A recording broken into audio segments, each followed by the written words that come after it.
media hora por ahí, una Sí, hora. lo que te digo. Sí, sí. It's gonna be kind of weird speaking English, but with you and me. We're in the Spanish mode. And here we are for book talk today, a special book talk where I will be, and Juan David Castilla, and we three, Graydon Miller, the third spectral participant.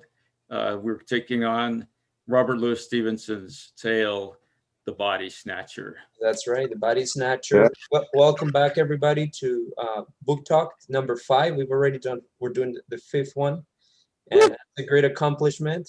So congrats. Maybe we'll get to many more, matching all of our schedules and,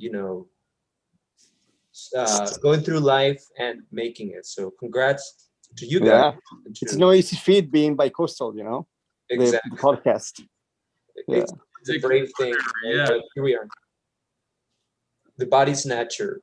The Body Snatcher, it's not The Body Snatchers. That's a zombie movie, right? It's The Body Snatcher. Right. And I mean, I really love the, one of the reasons you commented about this story.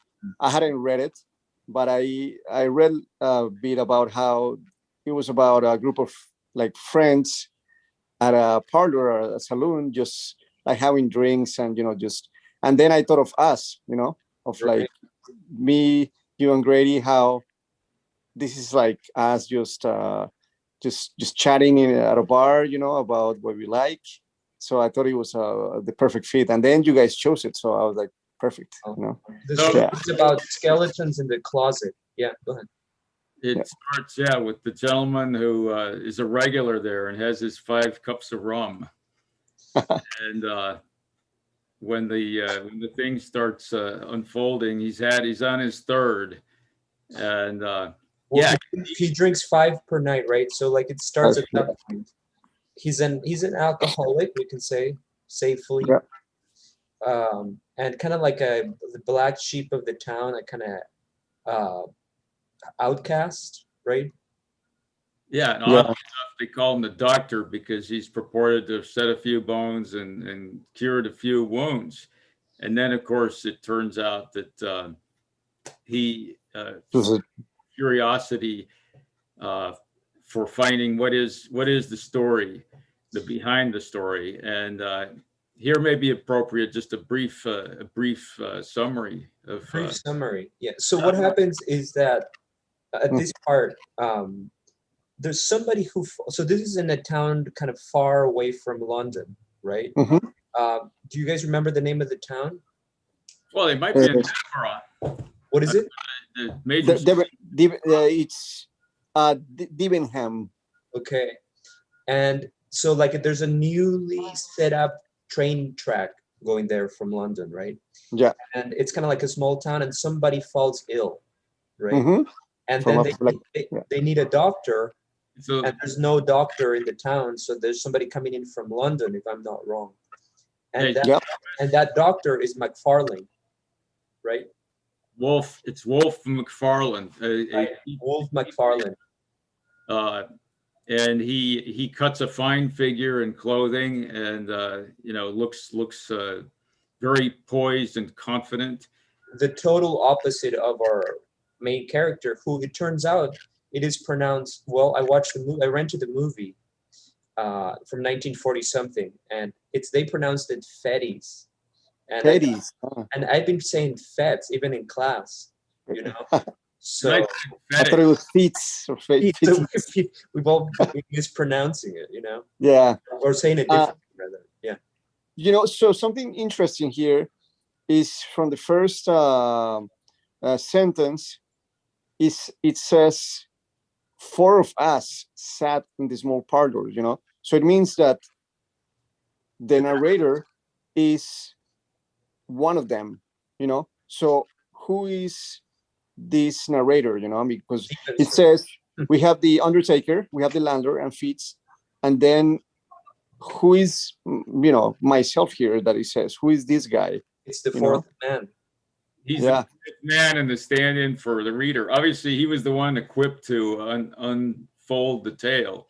And also he's different from the others, you know, because Yeah. one of them is the Undertaker, right? Uh-huh. An Undertaker is somebody who is like kind of takes care of bodies, right, at a morgue. Right. At the grave. Yeah.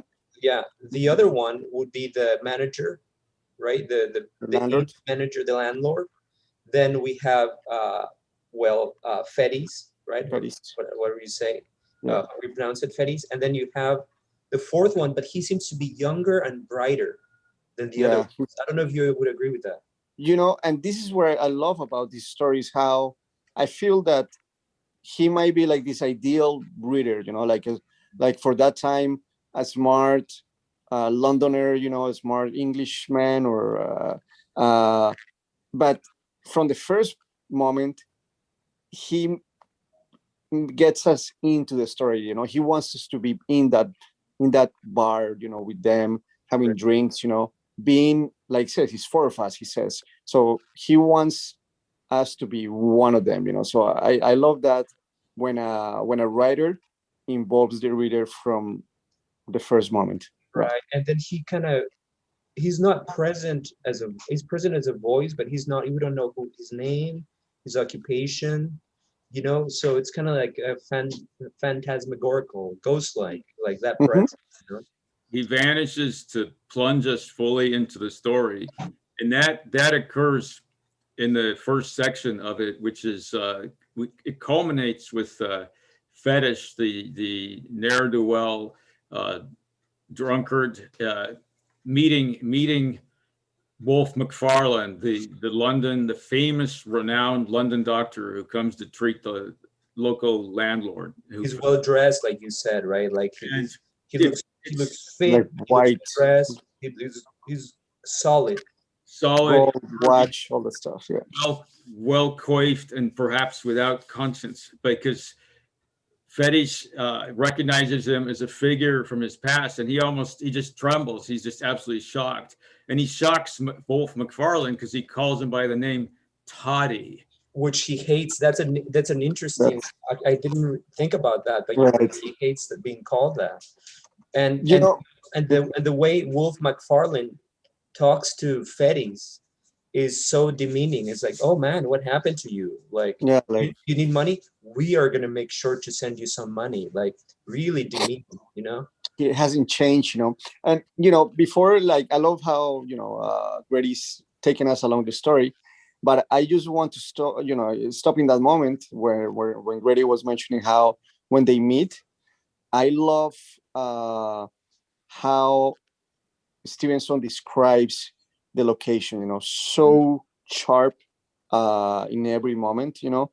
And again, you know, he takes us there with lighting, with sound, you know, because we hear the staircase, and we're still at the bar, you know, we're still from watching what happens from the bar, you know. So it's not like this omnipotent narrator, but it's these guys watching what's happening, having some drinks outside the bar, you know. So I love that. Yeah.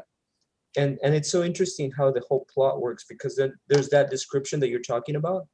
Then they meet, and Fetties tells them pretty much, go to hell. You know, I don't need your money. I don't need anything from you. Right.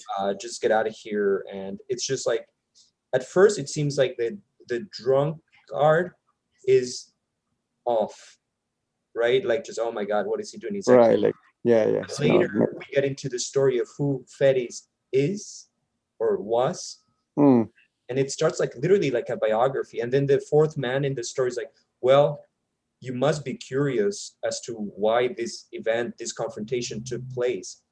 And then he's like, well, and then it's like, start with the biography of who Fetties was, right? Yeah. And that's the story. He starts unraveling it, and yeah, it does start from the most grounded of situations. I think it's almost modern, that opening scene in the tavern. It's very real. Yeah.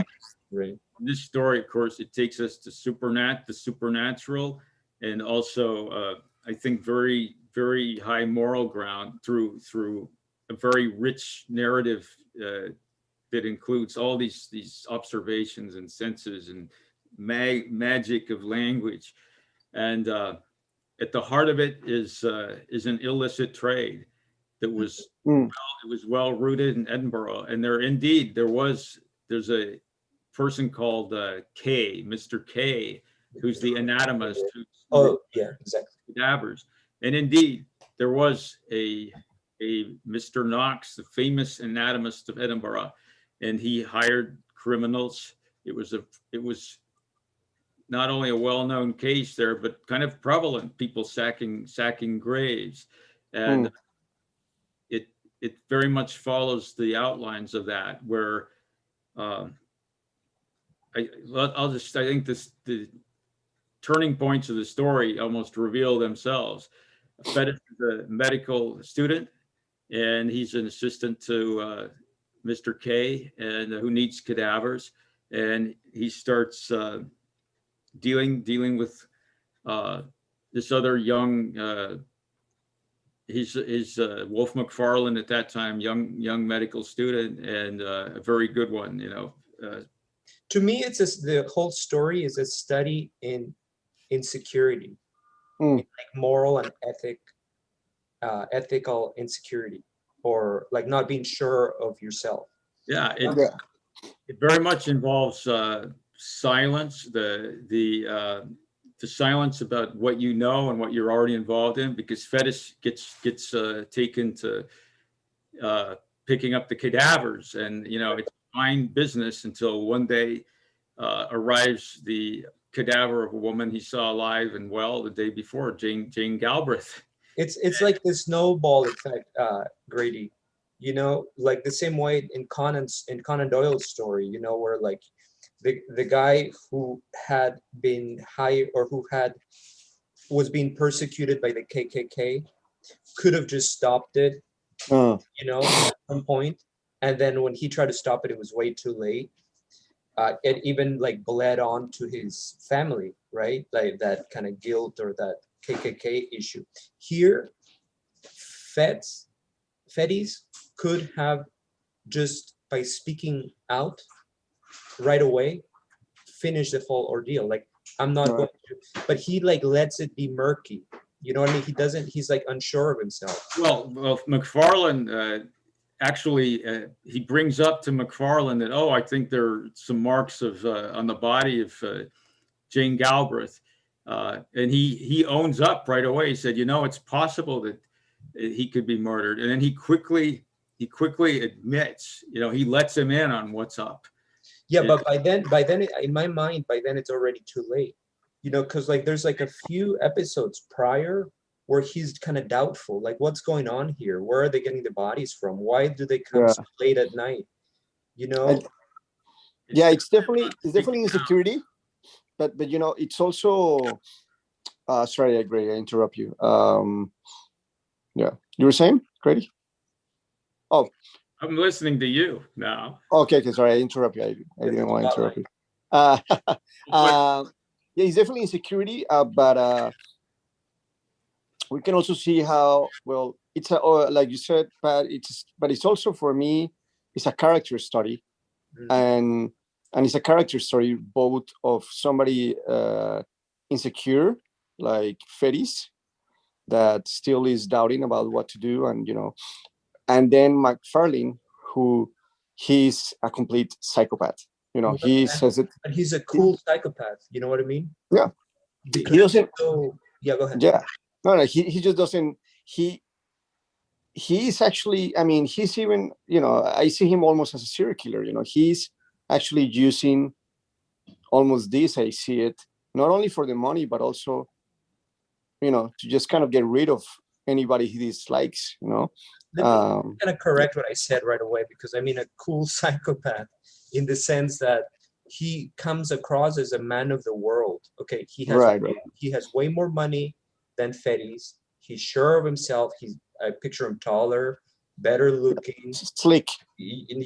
Like kind of that kind of jock figure, like, you know what I mean? And Fettis is kind of insecure, weak, frail, and just kind of trying to tag along. He doesn't have much money. He's not well traveled, and so McFarlane sees that Fetties is so weak in that regard, and really kind of Fixing like that. Oh, takes advantage of that and says like, you want to be cool, join the club of the cadaver diggers, you know. And but the, you know, he praises him at the end. He said, you know, in the beginning, I didn't think you'd be uh-huh. man enough. And so he's a master of keeping fetish on together and keeping the business on the QT. And yeah, it's a wrenching tale, because I think it's we shouldn't be too hasty to judge either fetish for not speaking out, which we all wish it came so close to happening. It came very close to happen. That's the tragedy of it, and that would have saved his life, you know. Right. Other lives, yeah, and other lives too. Mr. Gray, though, the final victim, who's something of a scoundrel, and then this, you call him a cool psychopath. He's psychopath, but he's free of regrets that wouldn't be of any use in his life. Yeah, that's the hypocrisy, perhaps, of his success, but don't be too quick to judge this fellow either. I mean, he's, you know, the worst one is K in my mind. Right. He's kind of unknown, right? We don't. He's older and he's manipulating the people. We don't know much about him throughout the story. I feel that for me, it's a case of a nasty business. It's a really nasty business, and how the lack of bravery to speak up, or we don't know. It keeps it going. And of course, even all the medical students, in a way, indirectly, when they dissect those bodies, the community is tainted by this nasty business, and it can speak very much to any nasty business that affects a society, or in that case, the city of Edinburgh. And to me, it's a wonder. It's a microcosm for something that happens in so many different ways and so many different levels. I'm sure we all have some instance of being involved in some. Where we wish we would have spoken. Right. I very much was struck, remembered Roberto Bolaño. He has a great line in By Night in Chile, and it's always stayed with me. We are responsible as much for what we say as for our silences. And sorry, you know, maybe McFarlane doesn't know any better. Maybe Kay doesn't know any better because they're evil. But Fetties knows better because he's good, and he doesn't, and he falls. It's a very religious story almost, right? That's how I read it. And you see it, yeah, on the very moral. It comes to very high moral ground, and thank heaven, Stevenson is also just a engaging narrator, and it transcends that moral part.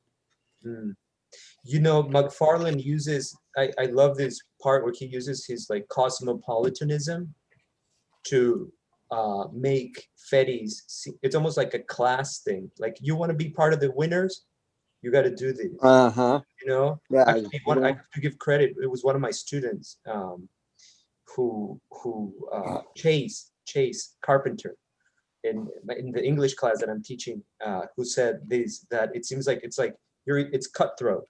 It's like you're either part of the winners or you're the part of the losers, you know? So are you a lion or are you a lamb? A lamb. There you go. You got a memory of the actual line. Yeah. On that note, carry on. Thank you so much. And anyway, carry on with this tremendous story. Well, Grady, in my mind, you're a lion. Well, thank you.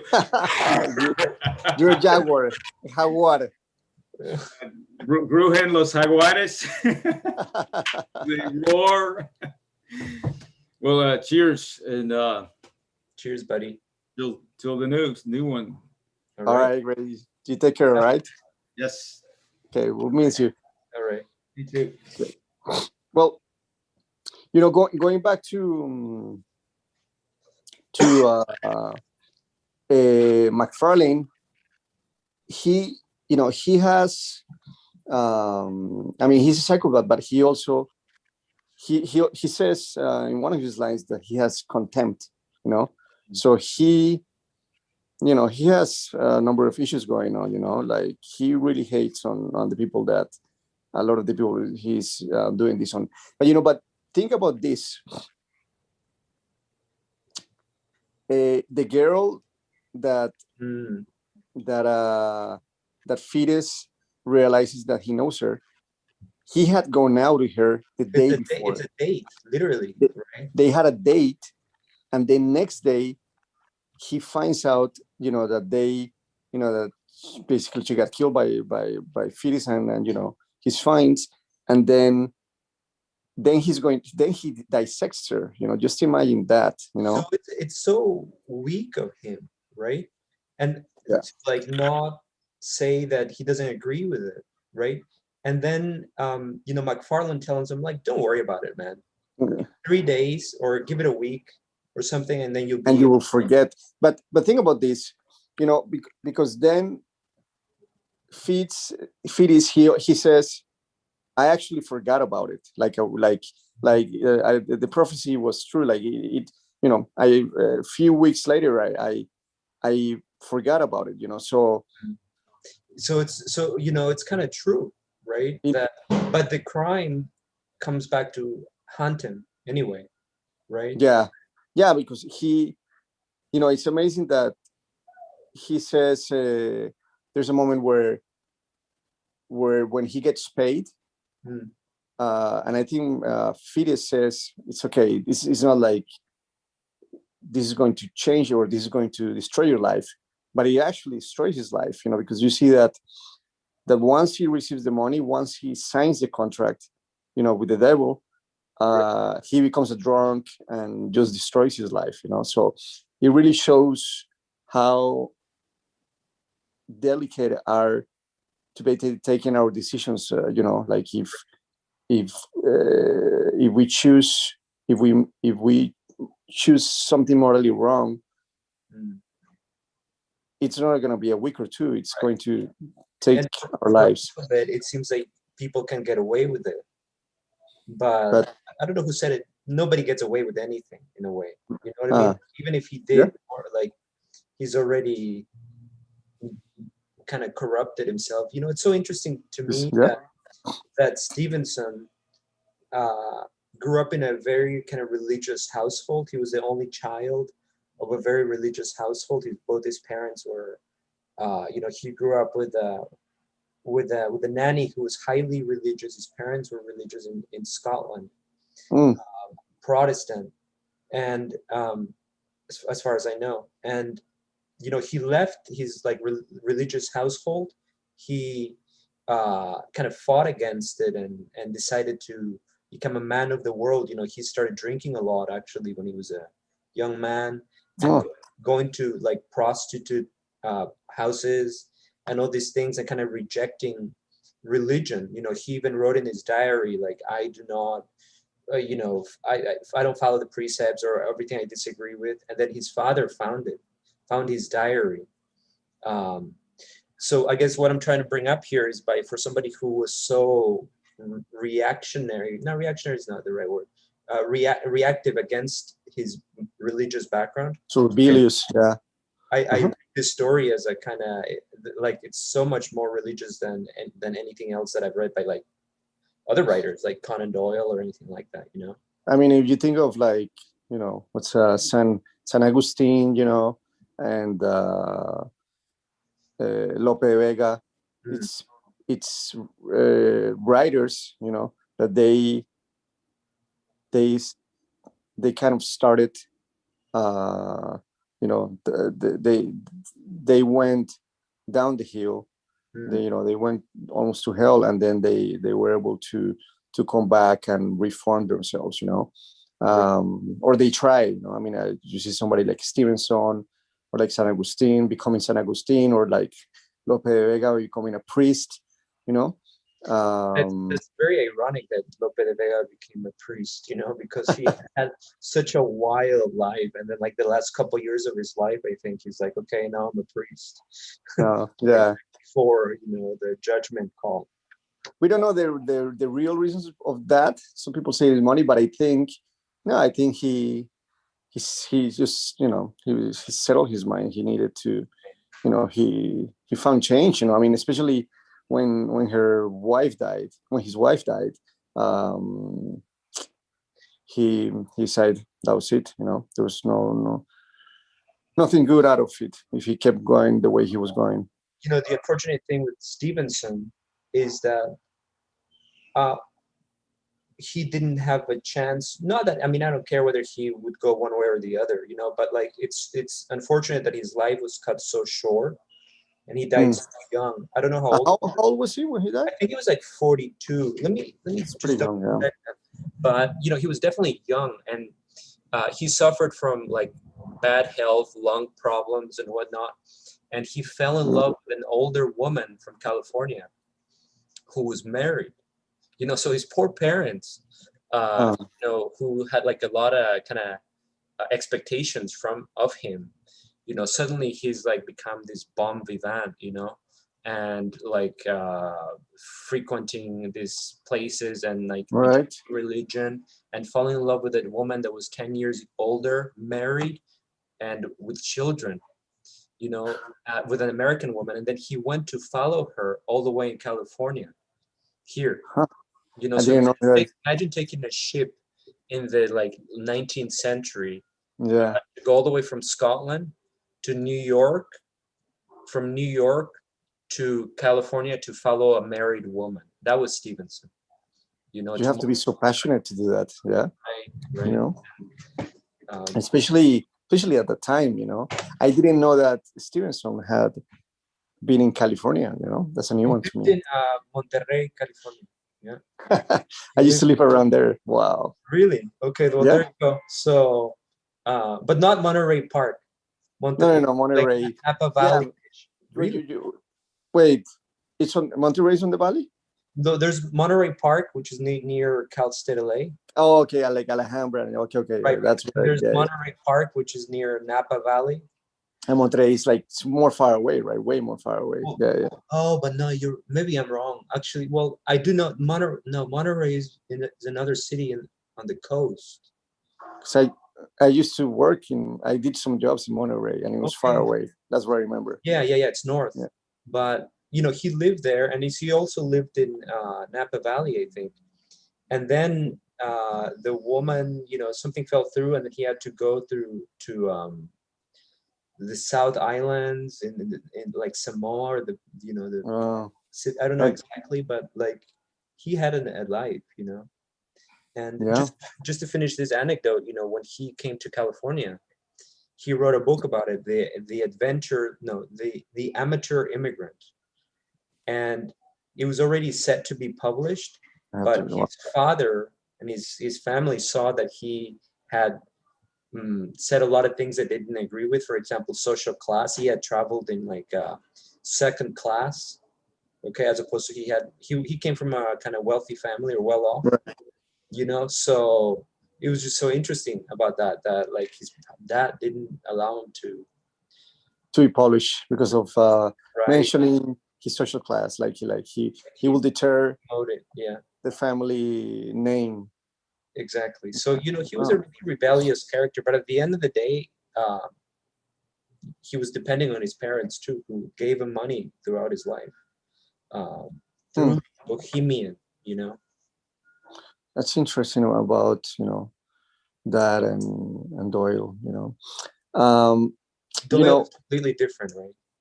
Yeah, I mean, but both former doctors, and they, the way they describe characters, I've seen it's pretty similar, but there's something about the language that is similar in terms of being Scottish, right? Scottish English of that same time period. Yeah, and in a dark humor, there's also dark humor here, like like there's dark humor in Doyle. If you go, there's a, when they meet Gray at the bar, Yeah. Oh, like, he calls him Toddy, right? And that makes Kay so angry. but Feed is, well, this is Here's what Graydon said: if you're a lion, you live and drive a horse like me. Okay. Like all the world with any wit or it's almost like, I mean, to a different degree, right? But it's almost like predicting Nietzsche. You know what I mean? you're predicting, the but getting overman, right. the overmensch, or In a ridiculous way. You know what I mean? yeah, and yeah, and it's amazing that you're right. Like McFarlane, Fides, he always it's looking up to McFarlane, and He's looking up to his inferior. You know what I mean? yeah, and but I we've seen in many stories how you have these two characters. You have the, like Wall Street and movies where you have the boss or the somebody that is extremely powerful, Right. but he's immoral, and he's tricking the system, and then you have the student, the mentee, that he has to decide, he has to either go with him, and become the next powerful man, or so many stories, it kind of goes both ways, There's a or poem about that. I don't know if you've heard it.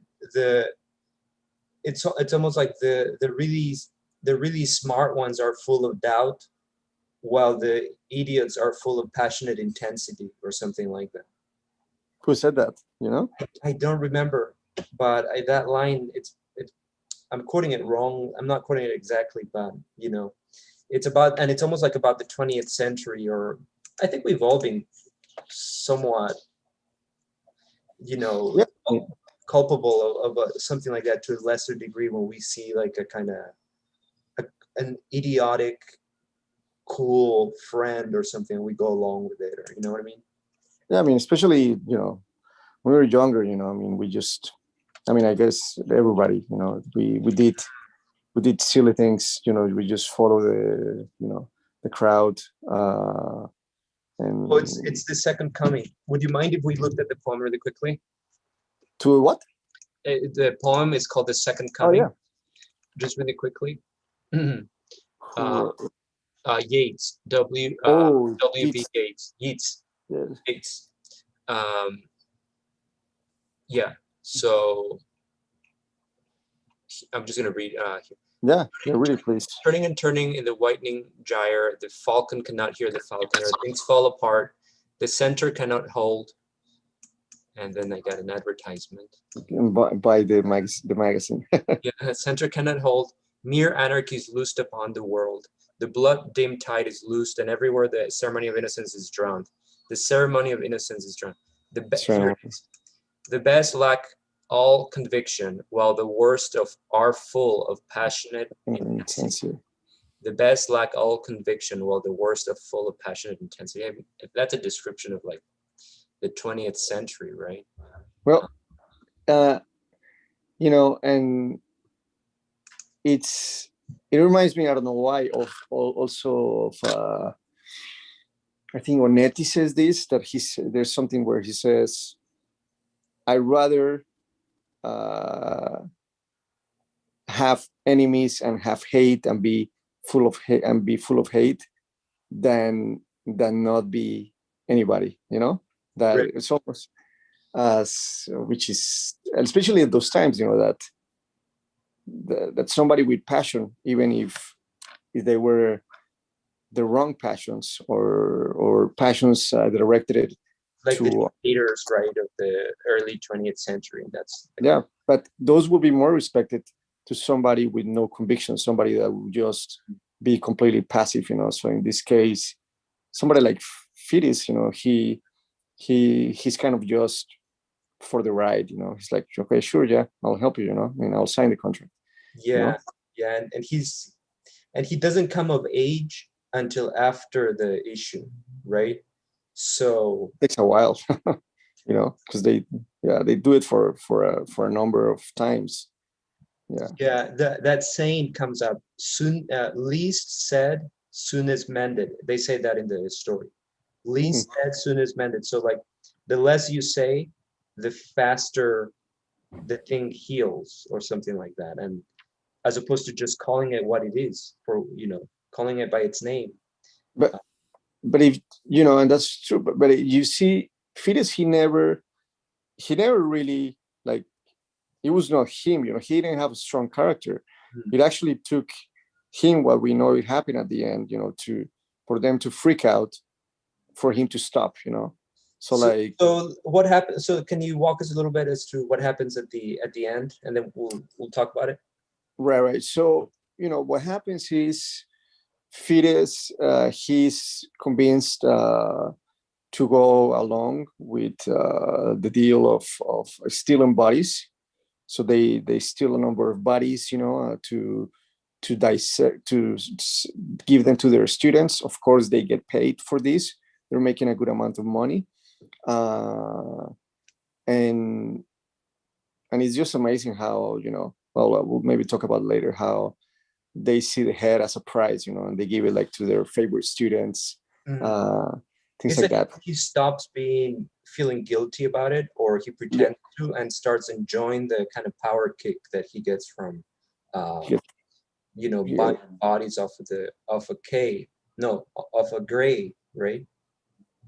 Like you said, I think he starts, losing, just he starts feeling being part of something, of this gang, and exactly. I think that's such a point. Yeah, I'm being like with them, it's almost like he can not feel as guilty, and feel like it's all right, I mean, like, if you're a Nazi, you're killing Jews, and just you're one of them, it's fine, Or like the idea of being kind of like a lot of, for example, when you think of gangs, right? Like a lot of kids who are, immigrants, or like not accepted by society, that I've seen this firsthand, actually, like kind of like ejected children or teenagers find a family in the gang, particularly people with low self-esteem and stuff like that. Right. And so they find, in a way, I feel like Fetus is like that, It's like a family, I guess, many immigrants, they lost everything when they move here, or they don't have any, so when they have this gang, they have a new family, and they have all their trust on them, love and trust for them. They become powerful through the organization. Yeah, and man, that's pretty interesting, because once you're an immigrant, what else can give you that when you're here on your own? Many times when you don't speak the language, Well, I mean, you could join society at large, or like a legal group, you know what I mean? Right. Like military, or become a doctor. I mean, those things are difficult, of course, but for an immigrant, you can, it's almost impossible, But some people, a lot of them do it. Well, I don't know if you heard about this NASA guy who was like I think you told me about it. Oh, he was undocumented. Yeah. Documented, and then he amazing. NASA, right? And that's not unheard of, Yeah, no, it's true. That's the right way. But for Fettes, it sucks, because it's like he gains his conscience by losing his former life. Like, he thinks he can get away with all of this, and like ride the wave all the way to like success, and his conscience behind. But then when he gains his conscience, his like doctor life has fallen apart. But something, Phyllis he's in a conundrum here, because if you think about it, he talks about how he became a medical student to be able to help people, save lives, and now he's killing people. So, but if he leaves, then he's not gonna be able to become a doctor, So that's why he's so. But it's a false it's a false thing, don't you think? Like, because what does he lose at the end, right? Like his youth, because when we find him at the bar, he's already like, It's gone. hey, the train has passed, Right. Yeah. right? He's like messed up. He's like literally like a joke in the town, and you know, Complete loser. right? But at least he has a moral compass of sorts, right? Right. Yeah. He exactly. He. We don't know, but he didn't go back to. I'll keep. Basically, I'll tell the audience what happens is they they go to they go to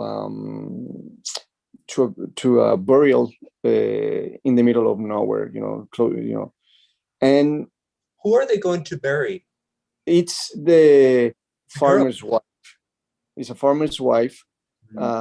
She was a lady that is described as being a very faithful, very devoted to Christ. She So goes, they kill a good person. yeah, she goes to the city, to church all the time, and Stevenson goes into this on how terrible it is that this honorable, honest woman, loved by everybody, she's now going to be unburied. She's going to be dragged naked to the city to be seen by all these people, like So she it was. looks like disrespecting the human body. Absolutely. You know what I mean? Yeah. So it's not only the murder, it's not only not asking for permission, but it's like disrespect, desecrating the death. That's something. This one, if they don't kill her, this one they unbury her. Okay. Yeah. It's like kind of breaking the law. It's kind of like a taboo, right? Breaking the taboo of the human burial.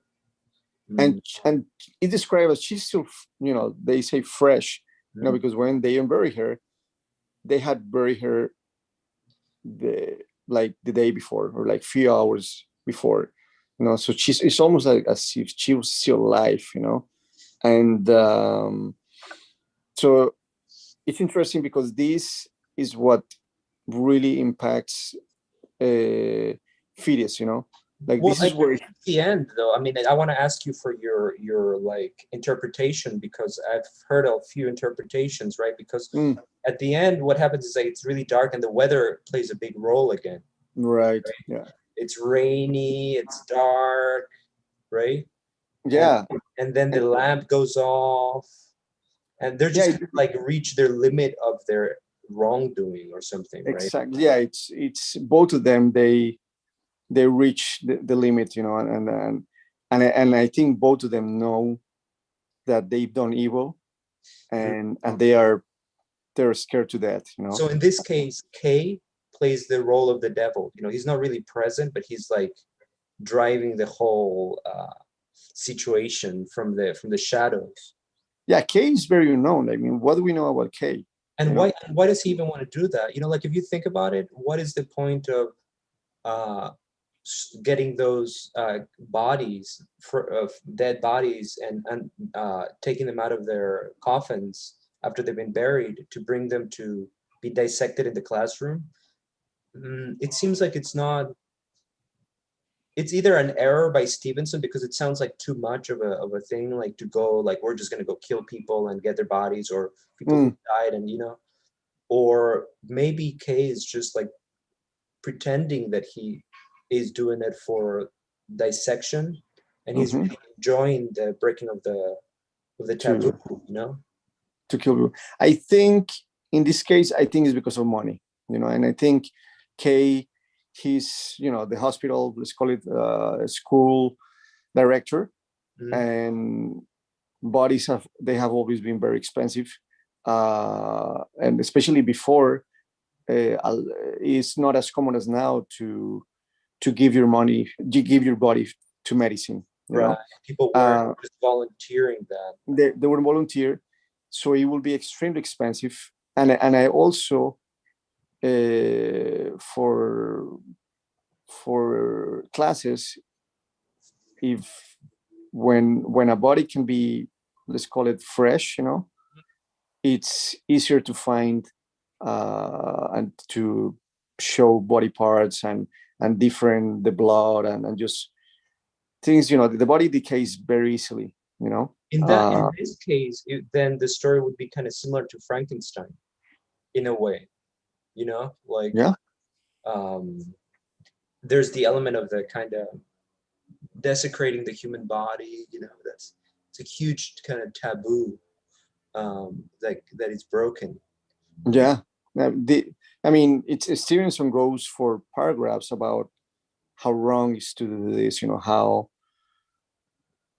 it's almost like, as you were saying, almost the last pages, it goes into just how horrific it's doing this, and it's almost it's telling us these two men have gone so wrong, that it needs to stop, and it's almost that you were asking for my interpretation, and my interpretation is as also almost the hand of evil or God just steps there in in that moment for them.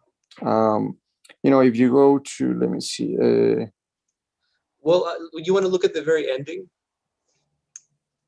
Yeah. So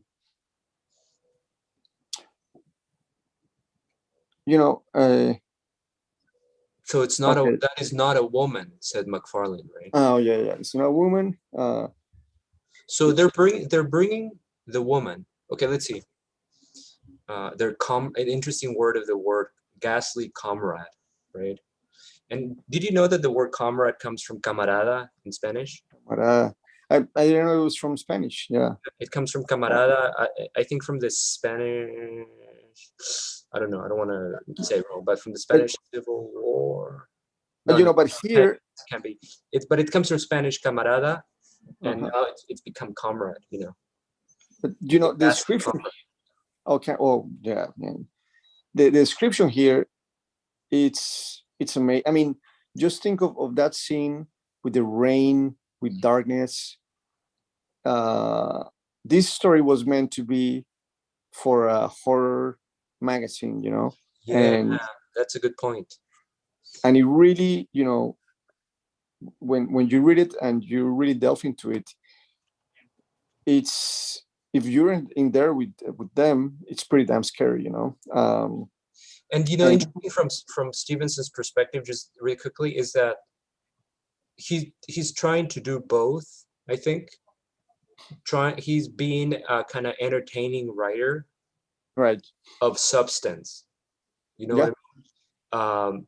And then I think it's not a perfect balance.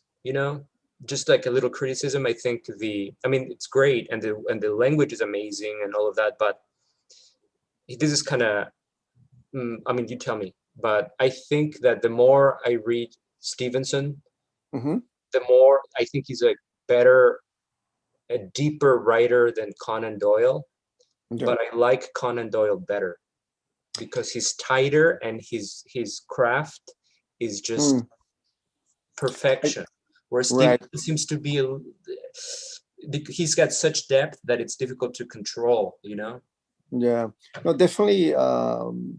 Doyle, his sense of timing, his sense of humor, it's right on point.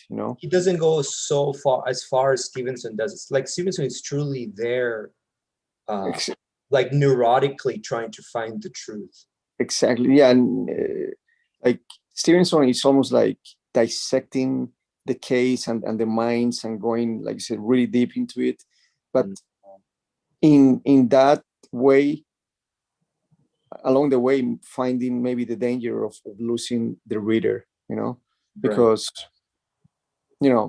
the story ends in a way, think about it, almost open-ended, like it gives us into different interpretations. That doesn't happen with Doyle, right? With Doyle, we always get the conclusion about what happened in the case, and what really happened. What everything gets clear in the way, because that in a way satisfies the reader.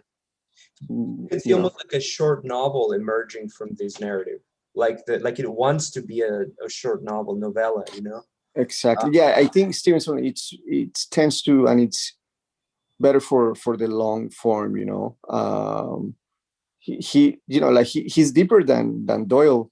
He's I deeper think than Doyle. Yeah. Exactly. So he can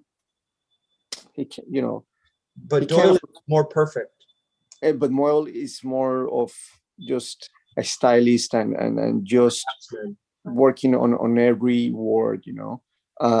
Still, like, it's entertaining, and it's so deep, like I mean, Doyle is still deep. It's not like it's completely superficial. You know what I mean? Yeah, but the one thing that they have in common, like I was saying, it's the way, the quantity of detail and the quality of detail of how they describe locations, and they knew the setting. It's amazing. I mean, I wanted to read. Let me see.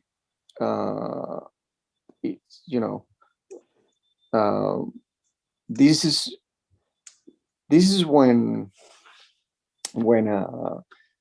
they go to find a body, to go on and to excavate it.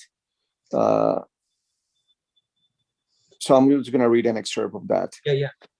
There was no sound but that of their own passage, and the incessant strident pouring of the rain.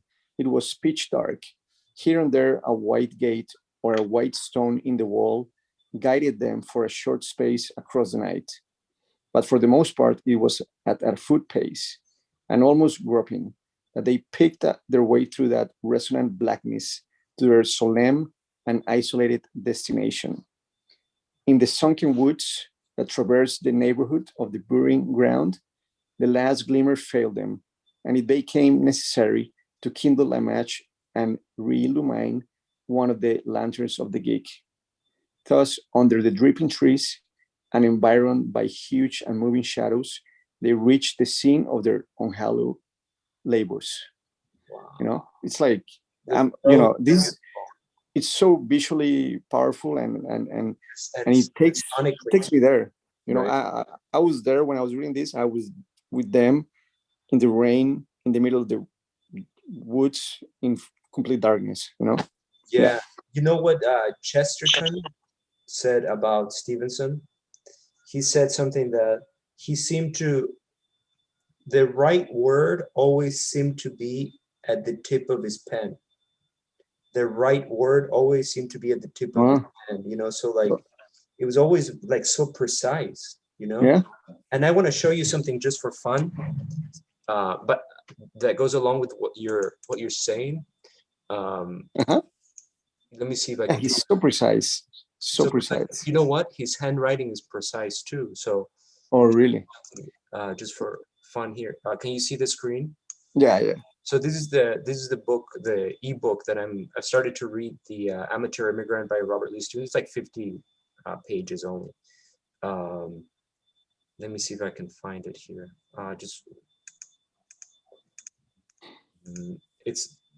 Well, I mean, you got to see it before I even describe it. So I'm sure it's pretty different to that of Borges, that is a miniature handwriting, or maybe, or what do you think? Yeah.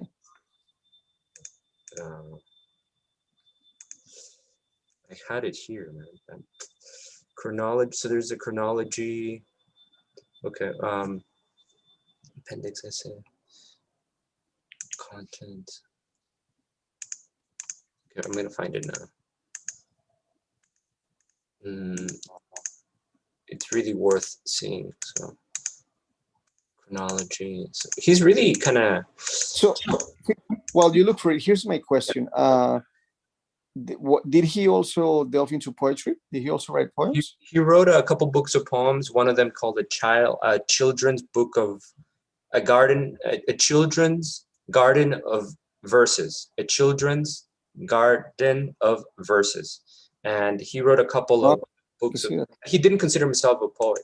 I think he was like an essayist, like a moral essays. At the end of the day, that's his strength. Many think that well, I mean, he wrote the Dr. Jekyll and Mr. Hyde, right? He wrote Mhm. he wrote Fantasy Island. You know how Fantasy Island came about? It came about from he was drawing a map for a child. I forget who he was, maybe his nephew or something. And he drew a map, and from that map that he drew for a child, he's like, oh wow, this could be a story, and then that became like Fantasy Island, Wow, it's crazy, huh? Just like it's like Carol Lewis with Alice, just that he was also like well, he was children from another perspective. he was taking care of these children, and he just wrote a story for them, and then that became Alice in Wonderland. Check it out. Wow. Yeah. The amateur. So it's kind of similar to Borges's handwriting, right? It's actually pretty similar to Borges, which is very small, and precise. I mean, I have my screen far away from me, and I can read everything from here. Like, wow, that was the manuscript. Yeah, it's so modern too. Like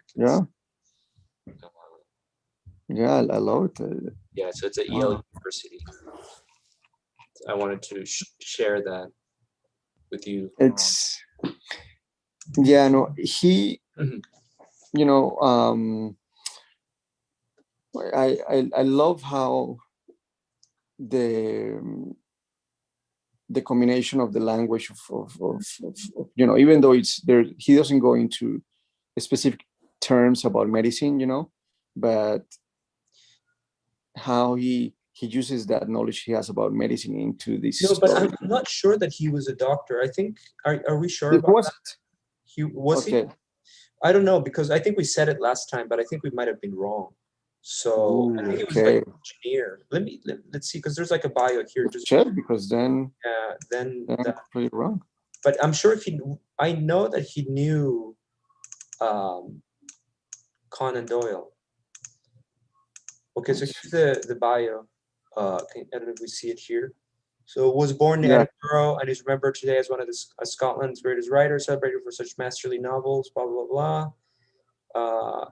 This Body Snatcher was written in 1881, was offered initially to Cornhill magazine, but was judged too horrid and was not published until 1884. So I don't know. Yeah, no, you know what? I don't think so. You said it, and I said it. I said it. Yeah, I don't know. Okay, so my apologies. I said it last time that he was. I think he was actually like he first started going to school to be an engineer, and then like a lawyer, and then he left that. But like, don't call me on that, because obviously I was wrong about him being a doctor. But you know what? Like, kind of. I guess I knew that he knew Conan Doyle. We're going to blame that on Graydon, because he said that. So that's why I thought he was a doctor. Yeah, I want to move into something else that I love, and is the first thing that I said about the story. And if you see throughout the whole story, either these friends at the parlor, at the saloon, when Fetus is older, they're having drinks. But you can also see that throughout the story, he's also having drinks with McFarlane. They're going to bars. They're having, so you could see where Fetus drunkenness comes from. He loves, maybe he got into drinking because of McFarlane, or we don't know exactly that, but and we know that these mirrors, and we know this for sure, that this mirrors Stevenson's life, who had was very given to nightlife and frequenting prostitute houses. Wow. There's one, I want to read one small paragraph about this that you're saying, and this is when McFarlane and Fetus, they're going to go on and it's pretty late in the evening, and they're going to get this corpse, out of from the graveyard. But before that, because they have money now, they go to a restaurant, let's call it restaurant bar, Right. and this is what they do.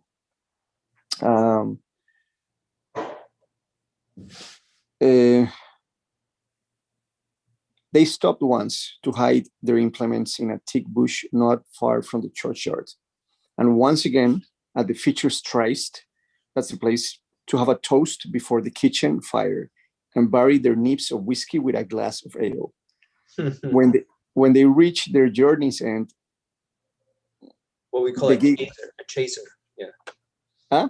What we call a chaser, when you chase your drink. Right. When they reached their journey's end, the gig was housed, the horse was fed and comforted, and the two young doctors in a private room sat down to the best dinner and their best wine the house afforded. And well, let me just add this: the lights, the fire, the beating rain upon the window, the cold, incongruous work that lay before them added zest to their enjoyment of the meal. With every glass, their cordiality increased. Soon, McFarlane handed a little pile of gold to his companion. So here we have a guy, like you're saying, that if he met, my Stevenson, he knows about bars. He's been there, and he's making it, describing this in such a warming way, that it makes me want to be, like, again, at a bar, having some drinks, next to the fire and a good chat. He knows the good life too, because his parents gave him money. He came from at least upper middle class background, so he wasn't somebody who struggled. I mean, he struggled with money, but because his craft, and his art and all of that. But right. he had access to college and all that. He's bringing all of that in, and you're right. It doesn't. It describes the scene really well. The scene, as in like what was going on at the time. When I read Conan Doyle, I feel like I want to redecorate my room, my flat, and just put like ancient clocks and like more like leather bound books around, and get rid of my couch and get like something like more kind of stylish, so I think both authors have a knack for style. You know what I mean? Yeah. No, absolutely. They, I think a writer is successful when they can transport the reader into the ambience, into the times, in just the feel like everything about every detail about that room. You don't have to write every detail, but just with some of them you can get a sense of all. But it's all about which of these ones you give that they give you that, just by saying, like the fire and how close they were, you're transported there. Right. And that world is like twofold, because there's a world of the weather that we read a lot, like the rain, the darkness, the trees, all of that, and the world of the well-kept indoors world, like the stylish indoors world, and the very rough weathered outside world. And that must be because of where they're from, I think. Yeah, they, especially, I mean, at that time, being in London, the lodge, just having a good apartment, a good location was everything. People will, it's just about how warm was your house. The warmer your house was, the more amiable it was, and more people will come. There's writings about that, about how some people will be visited a lot to their houses just because their house was warm. Right. And now they have, even today they have like kind of like a throwback style called steampunk. I don't know if you've heard of that. No. It's kind of like modern people who love the late Victorian era, Yes. Like they dress like if they were in that time, like Uh-huh. Korean clothes, and like, but like that new technology of that time. I don't know, like I think of like typewriters. I think Right. of like what else do I think of? Like magnifying glasses, like very kind of rudimentary Candles candles, like light oil or lamps, lamps. Yeah, yeah. right? Or like very rudimentary electric lamps, like the very first ones, and all of Yeah. that technology. It seems to have impacted a lot of modern people, contemporary people, and part of it might be because it's described so well So in well. Yeah. fiction, but also because it's like on the verge of the modern world, right? Like the how do you call it? The Kind of on the industrial cutting. revolution is already yielding its fruit, and Right. they feel it, but it hasn't been overwhelming yet. So I I think, feel, yeah, there's, the romanticisms, the romantics, especially the German romantics. It was this cry from technology. When the steam trains they came to the cities, people were terrified. People will have nightmares about the sound of these trains, and of any sort of technology, of just from the industrial revolution. well, the And movies are around the corner too. I mean, like literally 20 years from that, or not even. In France, all of that photography, all these wonderful kind of new technologies that are just on the verge. yeah, but you're right. But they, and still to the day, there's these romanticisms about the, let's call it, the early 1900s, and the way of life from there. I was watching this documentary about this guy lives in London, and in his house he only owns things from the early 19th century. So his kitchen, it's only a stove. He doesn't use electricity. Everything is, like you were saying, Right. with oil lamps, and he seems to be pretty happy about it. Well, it was a really Yeah. stylish era, you know, Yeah. the way people dressed, or at least how it's communicated to us. Obviously, not everybody had access to all that late technology of the time, and the good and the well-crafted clothing and all of that. But particularly in London, or just like the UK in general, you feel like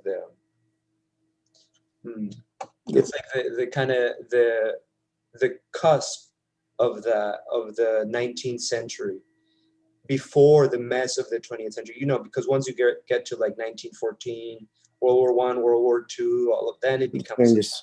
then Right. it becomes something else, right? Mm. But like that cusp of the modern era, and the cusp of the 19th century, right before the the modern things, that seems like such a good time for style. Yeah. No, and um, I've just been read about all this. If you see the writing, Right. this many it was given, the environment was given for deep thinking. How deep thinking was respected. How a writer or engineer, they were given the space and the time to just be on their laboratory or their writer's room, Right. and be able to be there and work creatively for hours. I mean, that's when you see somebody like Virginia Woolf, where she writes a room of one's own, where she revolts about that, about not her having that room to be able to be as creative as men were in that time. And if you think about it now, that room for deep thinking, it's completely lost. Right. Yeah. Well, I mean, now we're in the kind of globalized, late capitalist world of massive movements of people to the cities, and Hmm. we might write about freeways and airplanes and cell phones and laptops, you know, It's It's a Yeah, I mean, completely kind of, in a way, it's completely alien to their world, but that was kind of like the end of a world and the beginning of our world in a way, you know. yeah, It's yeah. great. It's two different eras, you know. So yeah, and about about the story, I Yeah, wanted to let's get back to uh, you. one, a couple of more things more, um, and it's about how the descriptions. I was going to talk about a bit the descriptions of McFarlane, And of also how, the weather, right? Like the rain still, yeah, which is what you were saying, the rain still poured as though the deluge were returning. yeah. Uh, Well, the dead body, and that he was in fear of their unholy burden, that the dogs were howling. Just a couple more. When that oh yeah, last flickering blue flame had been transferred to the wick and began to expand and clarify and shed a wide circle of misty brightness, Fetis, a fear that was meaningless. I love that. A horror of what could not be kept mounting to his brain. That's almost like the PTSD like forming. Right? So you were asking me like my interpretation of the Yeah. end, and I think the answer lies in this sentence where he says the rain had molded the rough sacking to the outlines of the body underneath. The head was distinct from the trunk. So and they talk about how they kind of drag this body Mm. and hit it everywhere. So what I think that really happened Here it is. Yeah. was that this body was dragged everywhere Mm. and it lost its skin, and now you could only see almost from inside, That was so it just looked like, trunk. that's why it looked like a complete monster. But Wow. and and it was like a complete monster, and they the two of them, they have, even if they want to hide it, but they have this guilt of gray, Right. and it's almost the ghost of gray. Something at once spectral and human riveted their eyes upon the ghastly comrade of their drive. Something Yeah. at once spectral and human. So, and can I take you to the last paragraph? Hmm. Here it is. So, that is not a woman, said McFarlane in a hushed voice. It was a woman when we put her in, whispered Uh-huh. Fetty. Hold that lamp. So, like, hold that lamp, light, the symbol of light. Mm. They've already, like, have been enveloped by darkness, so They're therefore in light is not darkness. going to do anything, Very symbolical. Yeah. right? Hold that lamp, said the other. I must see your face. And as Fettes took the lamp, his companion untied the fastenings of the sack and drew down the cover from the head. The light fell very clear upon the dark, well-molded features and smooth-shaven cheeks of a too familiar countenance, often beheld in dreams of both of these young men. Interesting. A wild yell rang up. I'm just laughing because it reminds me of a song, the Rebel Yell, And yeah. Yeah. by by Billy. What is it, Billy? With a rebel yell. Billy Yeah. Idol. Yeah. Love that song. A wild yell rang up into the night.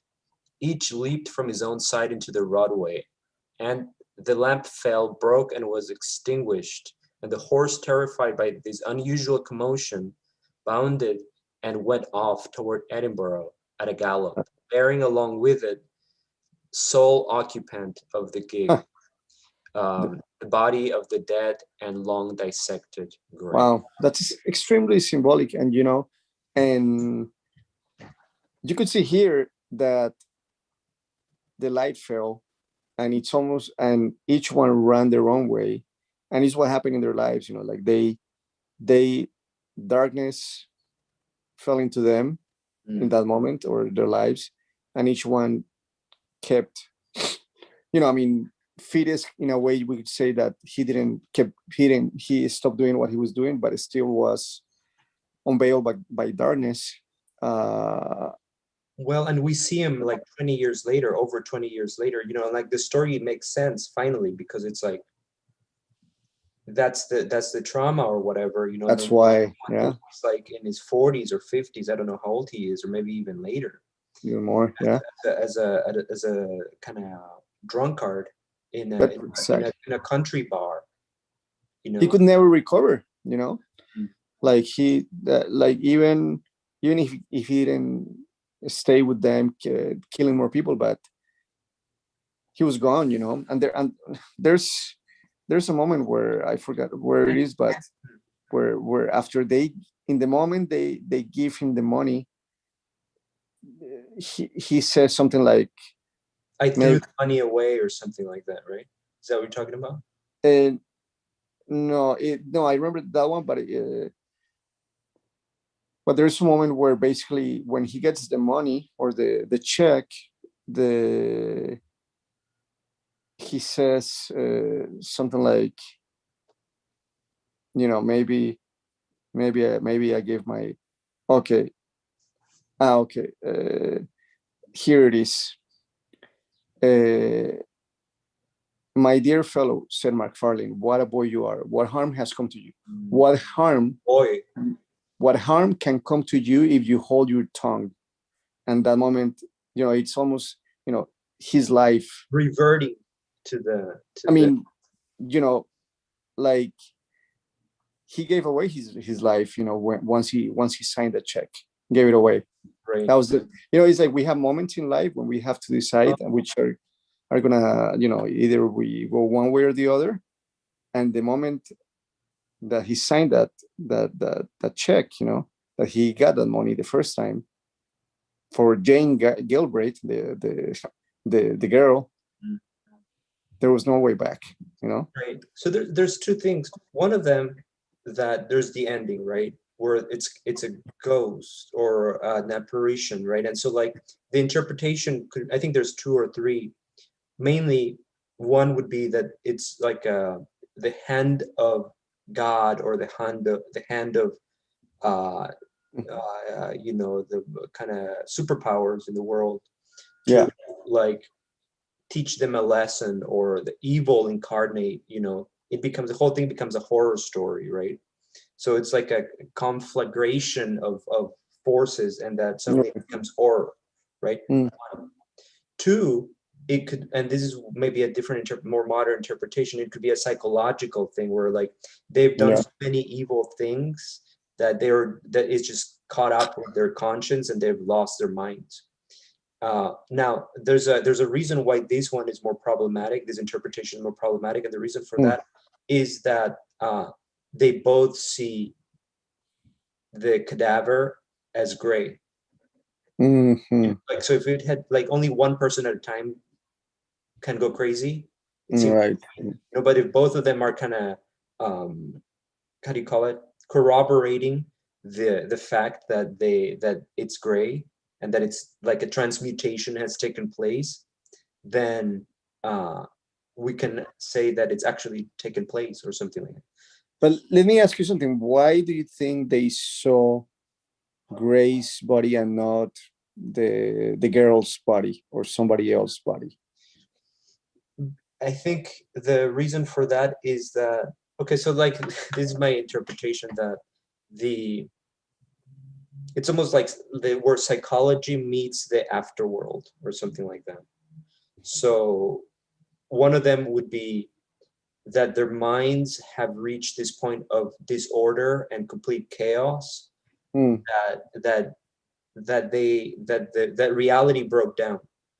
You know, like, so like if you have somebody who's like a serial killer, or you know, like just a person who's done terrible things, I think at some point it just, reality just kind of breaks, you know. And I think that could be it. But also on a real level, it could be said to be an actual Right. an actual supernatural event. But I guess the kind of, I would say just that we can come to a middle point and say that it's the psychological kind of terrible situation that brings Mm. about the supernatural ghost horror event, and they're one Yeah. and the same. I think that's Stevenson's kind of, how do you call it? That's Stevenson, not balance, but kind of tension, you know, the psychological aspect and the horrific aspect, which we can see in Dr. Jekyll and Mr. Hyde and other things like that, you know, where it's like both horror, but psychology as well. How about you? Yeah. I mean, if you think about it, I mean, who's the narrator? The narrator it's one of them. Well, that then becomes, well, I guess it becomes, in this moment is Fetus that is telling them the story, you know, of what he saw. But Fetus doesn't know what McFarlane saw, right? You know, like there's no moment where McFarlane says, "Oh, it's gray." There's no moment about that. Well, You know, but like there's that kind of confirmation. But look, that is not a woman, said McFarlane in a hushed voice. It was a woman when we put her in there. So they're like both agreeing that it's not the same woman. but in no moment they're agreeing that it's McFarlane. It could be something or somebody else, you know.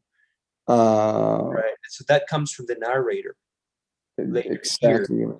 But we do agree, they do agree that it's not the same woman they put in. That is exactly, you know. So I think that each one saw their whoever they want, you know, they were afraid to see, you know. So you're negating the supernatural aspect of the story. In this case, I mean, for my interpret, I know he, you know, he was very religious, and but I would say yes. I mean, the way it's described, for me, I think is the fear and accumulated fear, and how when you're afraid you see things that they're not there, or things do not appear the way they really are. And this is just two guys full of guilt. I mean, at least Fetus, Right. afraid as hell. They both had nightmares about it. They had nightmares. They're afraid as hell. Now it's dark, the middle of nowhere. They're carrying a body. You know, things are not going the right way, and in this case, just think about how Fetus he was horrified by, you know, this guy that he had drinks with, you know, and then next day, you know, he was a corpse. You know, he was dead. You know, I mean, I wonder why it was Gray and it was not the girl, because the girl was more Maybe important for him. Right? Huh? Maybe that's a key to figuring out. Yeah. Why it was Gray. I don't know why. Who is Gray? Gray was the criminal. He was not a criminal. I mean, he was bringing the bodies, right? That's Gray. No, Gray was a victim. Gray was this guy that was friends with McFarlane, and he's the one that calls him. No, the Gray. Yeah, you're okay. So, but Gray isn't okay. Is Gray the guy who brings the bodies to? No. And who makes fun of? Yeah, exactly. Yeah. Yes. So I mean, he's not a nice. He's a dark character. So maybe that's why it's like the devil came back to hunt them. You know, but can I insist a little bit, just because like I think it's interesting, and you know, like, okay, so what about these, right? Like you. So are ghosts real, right? No. I mean, I'm just speaking for myself, right? Like, yeah. Are ghosts real? No. Yes. Are ghosts real? Okay, ghosts. There's a Spanish saying, right? Something like I forget exactly, but like no creo en los fantasmas, pero de que existen.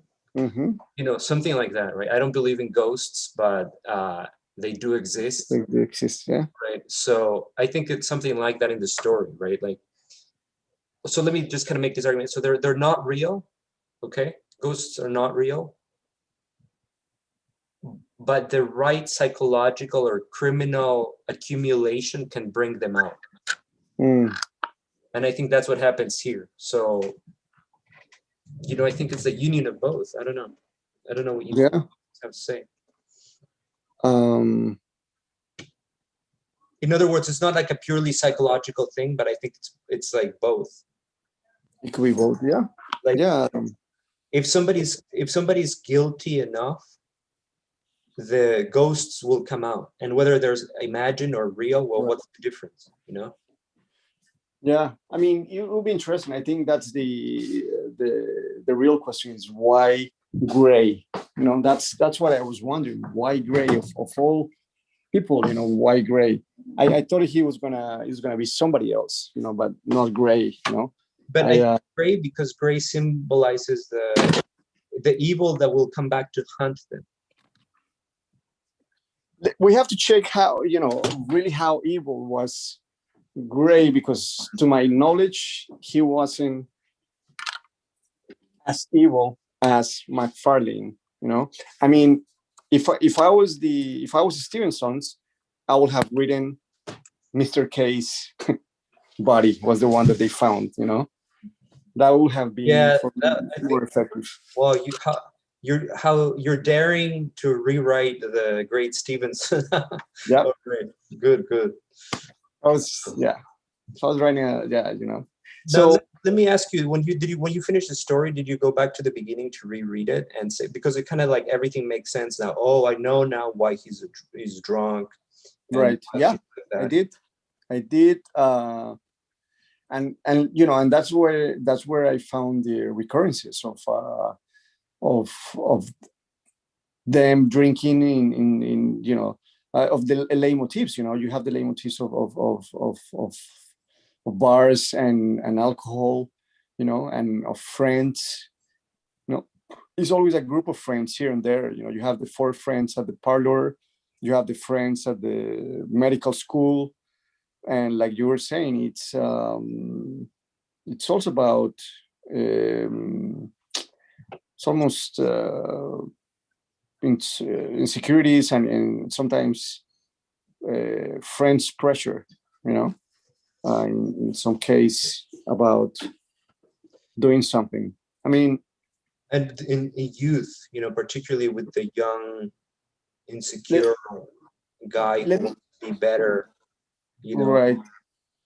Let me ask you something. So, for example, why would Fides go and look for McFarlane when he arrived into the old town? He didn't care much about him. Why he goes and looks for him? That to me takes me to the crux of the story, the whole point of the story, I think, because it's reading that what has happened to them. We see Fettes for the first time ever, clearly. So, and it's kind of interesting because this is Stevenson's kind of genius, because even though he's way worse off, has no future in a way, is drinking every night and kind of has wasted his life, he's better off. Right. He has a moral compass, right? Yeah. So earning his moral compass has cost him everything. Right. Compared to McFarlane, that he's extremely rich and looks sleek and and he's like this, but he's radiant. He's still immoral. He's completely immoral. He's like he's a crook, Why does he go? Because finally, look, when McFarlane and Fettes interact when they're young, McFarlane has all the power and Fettes is just reacting. Right. When they interact like decades later, it seems like McFarlane would still have all the power, but no, actually there's a strength in Fettes that he's like, I'm going to show you, and he's got the word, the righteous word or something. Yeah. And it's look at these 2 characters, right? It's one guy like in this dirt linen cloak, like he's like a beggar.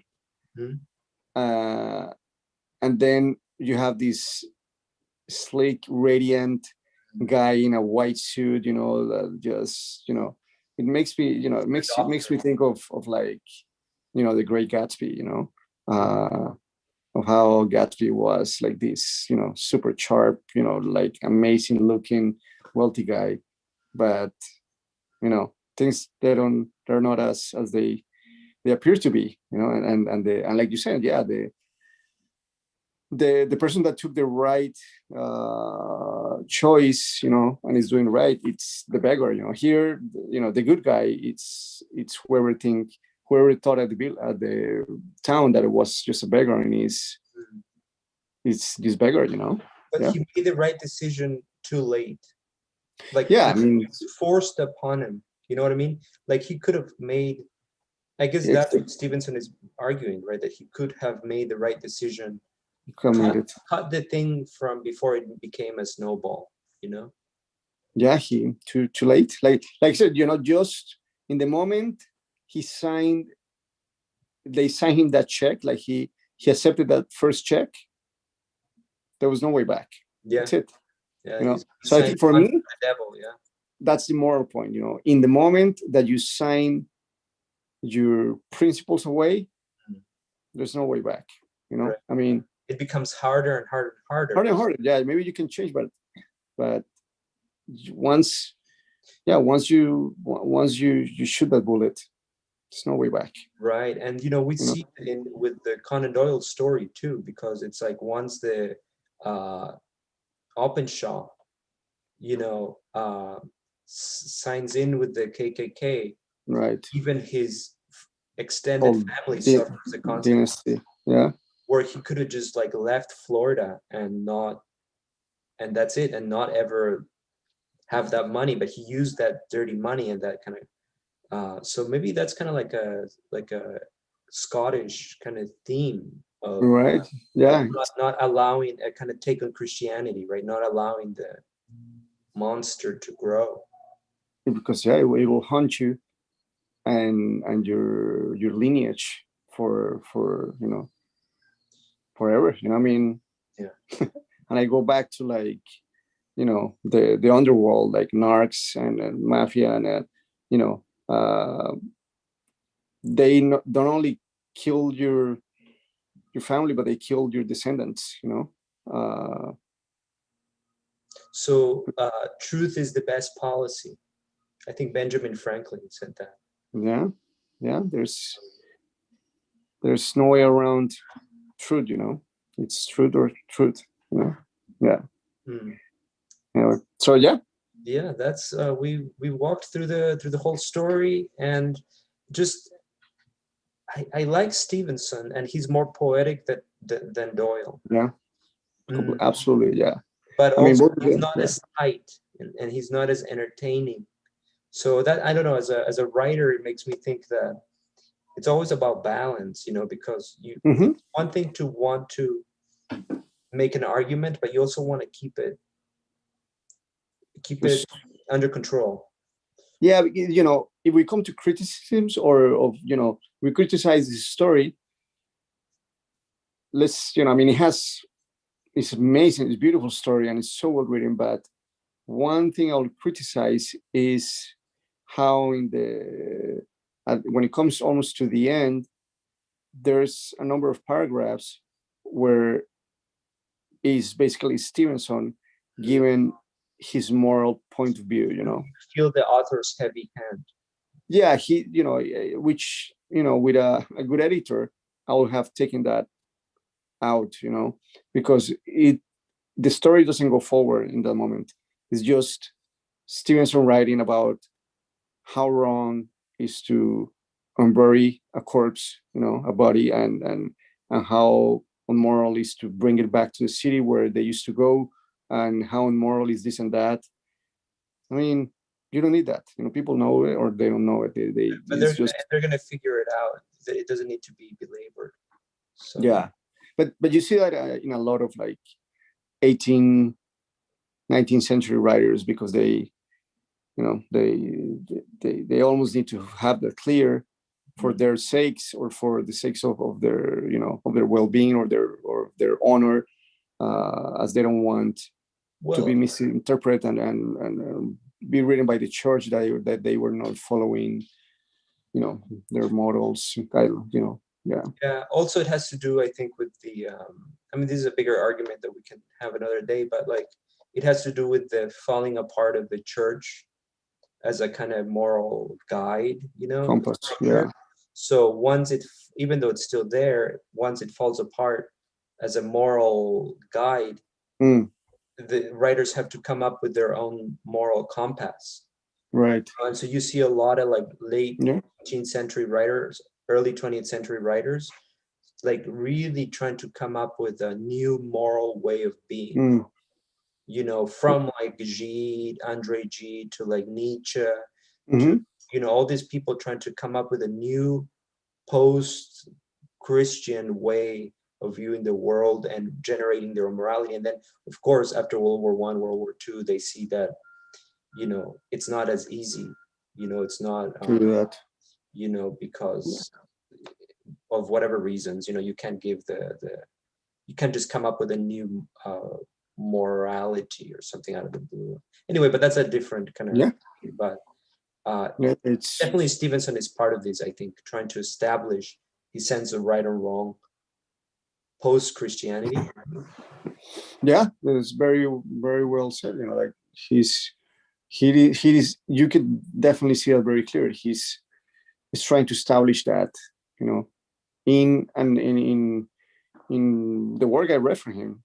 There's always that input, that it's almost that